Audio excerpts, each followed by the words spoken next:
All right, let's dive into something that might just flip your understanding of loans on its head. What if I told you that the loan you signed was never actually a debt to begin with? Today, we're going to unpack a pretty wild legal theory. It argues that the promissory note you sign isn't a promise to pay back money, but something else entirely. Something that actually settles the whole thing right then and there. I mean, really think about that for a second. The moment you sign for a loan, you feel that weight, right? The weight of debt. But what if that signature didn't create a problem for you to solve over the next 30 years? What if instead it created the solution, the very asset that paid for the whole thing instantly? I know, it sounds completely backward, but that is the core idea we're digging into today. So let's break this down. On the left, you've got the story we all know. You sign a piece of paper, the bank gives you money, and boom, you're in debt. Simple. But the argument we're looking at over on the right, it completely flips that script. It says your signature actually transforms that note into a valuable asset, a security. And get this, the bank then uses that asset to create the money they give you. It's like the whole thing pays for itself from the get-go. Okay, so how on earth is an argument like this even possible? Well, to understand it, we've got to go back in time, way back. We're talking about the Great Depression and a piece of emergency law that, and this is the key part, its supporters claim never actually went away. This timeline right here is the foundation of the whole thing. It all starts in 1933. FDR declares a national banking emergency, and Congress passes the Emergency Banking Act. Now jump forward 40 years to 1973. A Senate report actually points out that this state of emergency was never officially ended. See, the law had a specific off switch, a new presidential proclamation to terminate it.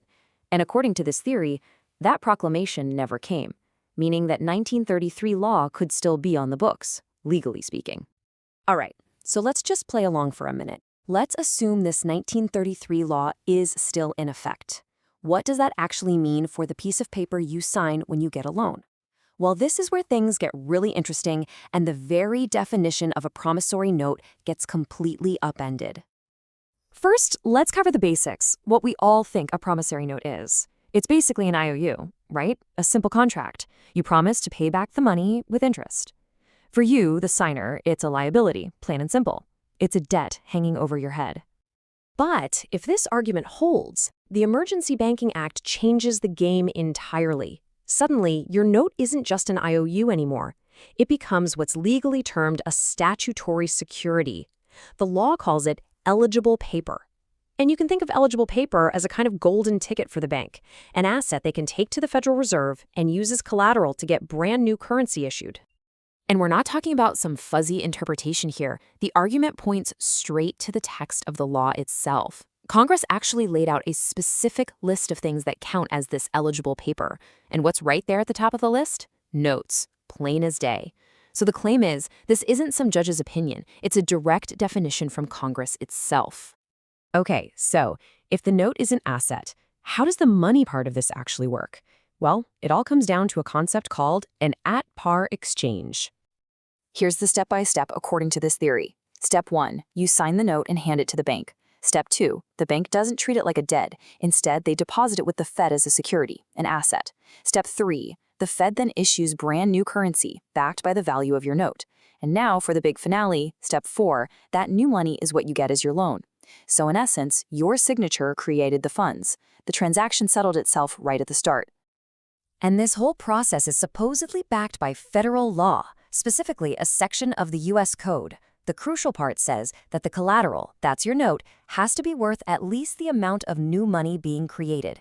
This is that at-par exchange we mentioned. It's a full value, dollar-for-dollar swap, your asset for their currency, not a loan where you're borrowing something you don't have. So what you have here is a legal showdown. It's a clash of two completely different ways of looking at the same piece of paper.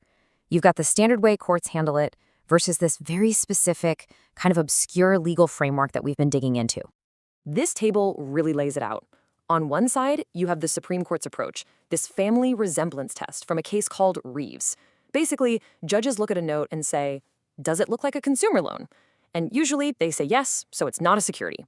But on the other side, you've got what we could call the congressional family. This is based on that federal statute, the Emergency Banking Act, where Congress just flat out says that notes are securities in this context. It's a direct contradiction. And this leads us to the heart of the legal fight. It all boils down to a fundamental principle. When a general rule made by judges runs into a specific law written by Congress, the law from Congress is supposed to win. The whole argument here is that the 1933 Act is that specific, powerful law that should override the court's general test. Okay, let's recap the whole argument from start to finish. The Emergency Banking Act of 1933, still active. Your promissory note, it's not a debt, it's a security. That security is swapped dollar for new currency. This means your private signature just became a public asset backing the U.S. money supply. And the final takeaway from all this? The debt you thought you had was actually settled the moment you signed. So we'll leave you with this titchy one.